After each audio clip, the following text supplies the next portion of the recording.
All right, so today we're going to dive deep into some fascinating ideas from ancient Greece. Okay. Not about togas or the Olympics, though. Right. Those are cool, too. Yeah. We're exploring the thoughts of Democritus on creativity. Interesting. You might know him for his atomic theory, Mm. but it turns out Yeah. he had a lot to say about how our minds spark new ideas. What's intriguing is that Democritus didn't see creativity as just, like a burst of inspiration. Oh, He really believed that it was a delicate dance between inspiration and effort. okay. And a key element in this creative process Yeah. was something he called euthymia, Euthymia. a state of tranquility and cheerfulness. Okay, let's unpack this euthymia thing. Right. It sounds a lot like the modern buzz about mindfulness and stress reduction. There are definitely parallels. Yeah. But for Democritus, euthymia went beyond just relaxation. Okay. He saw it as the foundation for a clear and receptive mind. He even said, and I quote, Okay. "The best thing for a man is to live his life as cheerfully as possible and with the least distress." Wow.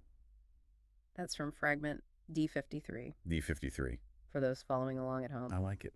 So avoiding negativity was key for him. Exactly. Almost like he thought bad vibes could clog up the creative pipeline. Exactly. In another fragment, D54, Okay. he advises that Mm. one should avoid even accounts of bad acts. Mm. Now, whether that's entirely practical in today's world is debatable, Right. but it highlights just how important he believed a positive mental state was for creative thinking. That's pretty radical, advocating for a total news blackout. Right. But I get his point. Mm. It's like when you're trying to write a song Yeah. or come up with a solution to a problem, stress and anxiety just get in the way. Precisely. He believed that mental tranquility allowed for what he called a relaxed mind. A relaxed mind. Now, that might sound a bit simplistic, Okay. but think of it as a mind free from distractions and worries, able to make connections and see patterns that a turbulent mind would miss. Sort of like how a still pond reflects a clearer image than a choppy one. That's a great analogy. Yeah. And it's fascinating how this aligns with modern neuroscience. Right. We now know that chronic stress can actually impair cognitive function Right. and hinder creative problem solving. Wow.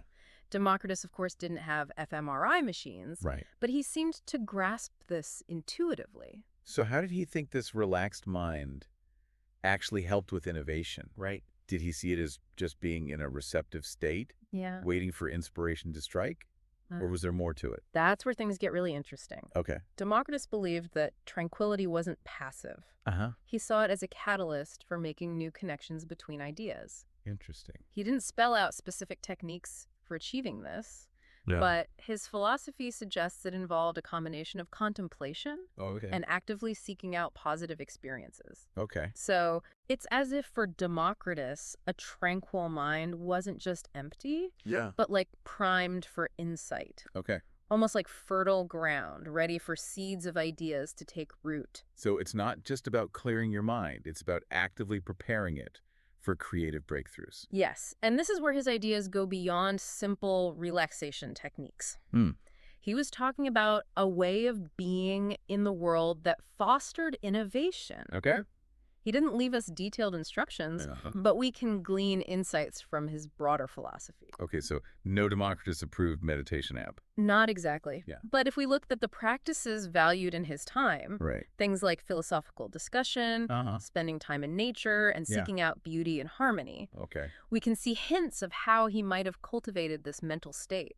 It's interesting to think how those practices, which might seem slow or even unproductive by today's standards, were actually seen as paths to deeper understanding and creativity. It's a great point. And it makes me wonder what Democritus would think of our always-on hyper-connected world. Yeah. Would he see it as a threat to this kind of tranquility? He might be a bit overwhelmed by Twitter, that's for sure. Right. But I also think he'd be fascinated by the potential of technology to connect people and spread knowledge. Absolutely. It's a double-edged sword, isn't it? Yeah. We have access to more information and tools for creative expression than ever before, Right. but we're also constantly bombarded with distractions. Which brings us back to the challenge of cultivating that relaxed mind amidst the chaos. Exactly. So let's get practical. Right. How can we apply Democritus's insights to modern creative pursuits? Okay. Like if you're a musician working on a new song or a scientist trying to solve a complex problem. Well, think about problem solving. Okay. Imagine you're stuck on a challenging task at work. Mm-hmm. If you can take a step back, create some mental space, Mm. and approach the problem with a sense of calm and clarity, Hmm. you might be surprised at the solutions that emerge. So it's not about forcing a solution, Right. but allowing it to come to you. Exactly. It's about creating the right conditions in your mind for insight to occur. Okay. And this applies just as much to artistic endeavors. Yeah. Think of artists who find inspiration in nature, Yeah. or writers who need solitude and quiet to tap into their creative flow. It's almost like finding that still point within yourself, even when the world around you is spinning, like creating a sanctuary for your mind. And that's something we can all do regardless of our profession or creative outlet, Right. whether it's 5 minutes of meditation, a walk in the park, Hmm. or simply taking a few conscious breaths before tackling a challenge. Yeah. It's about making space for that inner tranquility to emerge. And that, it seems, is the key to unlocking the kind of creative potential Democritus believed we all possess. It really is amazing how these ideas from ancient Greece still resonate today. It is. We may not be debating philosophy in the agora, but the challenges of finding mental clarity and cultivating creativity are just as relevant now as they were back then. Absolutely. And I think Democritus's emphasis on euthymia, Mhm. on actively cultivating cheerfulness and tranquility, Right. is particularly relevant to modern discussions about mental health. That's an interesting connection. I mean, we usually think of mental health in terms of managing stress and anxiety, Right. but are you saying that Democritus saw this inner peace as something more?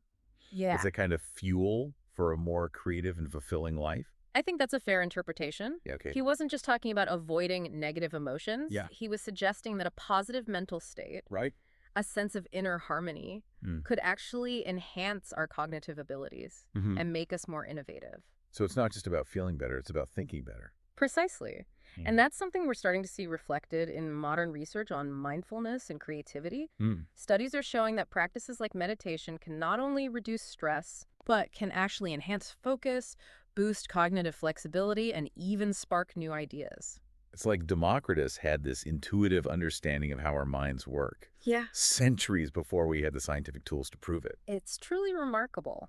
And it makes you wonder what other insights might be hidden in these ancient texts, Yeah. waiting to be rediscovered and applied to the challenges of our modern world. Well, on that note, as we wrap up this deep dive into Democritus's fascinating ideas about creativity, Okay. I want to leave our listener with something to ponder. Okay. Imagine you could design a world based on Democritus's principles. Okay. What would it look like? Hmm. How would we educate our children? Interesting. How would we design our workspaces? Uh-huh. How would we even structure our social interactions? What a fascinating thought experiment. Yeah. Perhaps we'd see schools that prioritize not just academic achievement, Hmm. but also the cultivation of inner peace and a love of learning. Right. Maybe workplaces would be designed to encourage collaboration and creativity, with spaces for quiet contemplation as well as lively discussion. Okay. And perhaps our social media platforms would be less about frantic scrolling and more about meaningful connection and the exchange of inspiring ideas. It's a world I think Democritus would approve of. Yeah. A world where creativity flourishes not in spite of, but because of Right. a deep respect for the power of a tranquil mind. Indeed. Well, that's it for our deep dive into the mind of Democritus. Okay. We hope you've enjoyed exploring these timeless insights on creativity and the importance of a tranquil mind. Yes. And until next time, keep seeking that inner stillness and letting your own creative potential shine through. Great advice.